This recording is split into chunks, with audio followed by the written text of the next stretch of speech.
கிராமிய சுற்றுச்சூழல் நண்பர்களுக்கு வணக்கம். நாம இன்னைக்கு எதை பத்தி பார்க்க போறோம்னா, கோடை காலம் ஸ்டார்ட் ஆயிடுச்சு. எக்கச்சக்க வெயிலா இருக்கு. நம்ம மாடுகள்லாம் எப்படி அதுல இருந்து பாதுகாக்கலாம், அதை பத்தின ஒரு பதிவு தான் இன்னைக்கு பார்க்க போறோம். கோடை காலம் ஸ்டார்ட் ஆயிடுச்சுனால எல்லா மாட்டுக்கும் பார்த்தீங்கன்னா அப்படியே மூச்சு வாங்கும், வாயிலேருந்து ஜொல்லு விழுவும், இந்த மாதிரி நிறைய விஷயங்கள்லாம் நடக்கும். அதை எப்படி நம்ம சரி கட்டலான்றதுக்காக தான் இந்த பதிவு. வாங்க வீடியோக்குள்ள போகலாம்.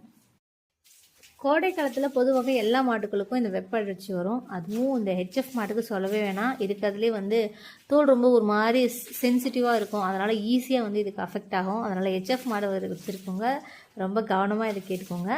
ஃபஸ்ட் நம்ம என்ன பண்ணோன்னா, மாடை தினமும் கழுவணும். ஒரு நாளைக்கு ஒரு வாட்டி நீங்கள் கழுவுறீங்கன்னா, கோடை காலத்தில் கண்டிப்பாக 2 டைம் கழுவலாம்.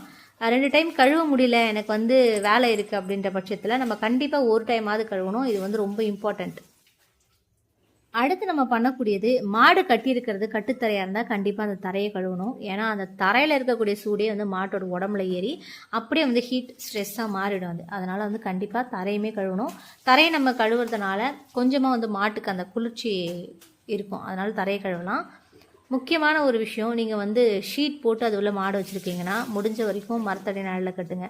அப்படி மரத்தடி நிழலே என்கிட்ட இல்லை, நாங்கள் என்ன பண்ணுறது அப்படின்ற பட்சத்தில் என்ன பண்ணோன்னா, நீங்கள் இந்த மாதிரி ஷீட் போட்டிருக்கீங்க, தகர ஷீட் போட்டிருக்கீங்கன்னா சைடில் சணல் சாக்கு இருக்கும் பார்த்திங்களா, அந்த சணல் சாக்கை தண்ணியில் நினச்சி ஹியூமிடிட்டி மெயின்டைன் பண்ணுறதுக்காக அங்கங்கே தொங்க விடுங்க. அது அப்படியே நீங்கள் தண்ணி அதில் அடிக்கடி ஊற்றிக்கிட்டே இருந்தீங்கன்னா அது சூடாக வர காற்றை கொஞ்சம் கண்ட்ரோல் பண்ணி அப்படியே ஈரப்பதத்தோடு வச்சுருக்கும். இது ஒரு சூப்பரான ஒரு ட்ரிக்ஸ். ஏன்னா நிறைய பேர் மரத்தடி தேடி போக முடியாது, ஷெட்டில் தான் வச்சுருப்பாங்க. அவங்க என்ன பண்ணுவாங்கன்னா, இந்த மாதிரி நம்ம சணல் சாக்கு தொங்க விடுறது, அதாவது நம்ம கோழி குஞ்சு அடை வைக்கும் போது இன்குபேட்டரில் பண்ணுவோம் பார்த்தீங்களா, அந்த ஹியூமிடிட்டி மெயின்டைன் பண்ணுறதுக்கு தான். முடிஞ்ச வரைக்கும் ஒரு ஹியூமிடிட்டி மீட்டர் வாங்கி நீங்கள் ஷெட்டில் வச்சுக்கலாம்.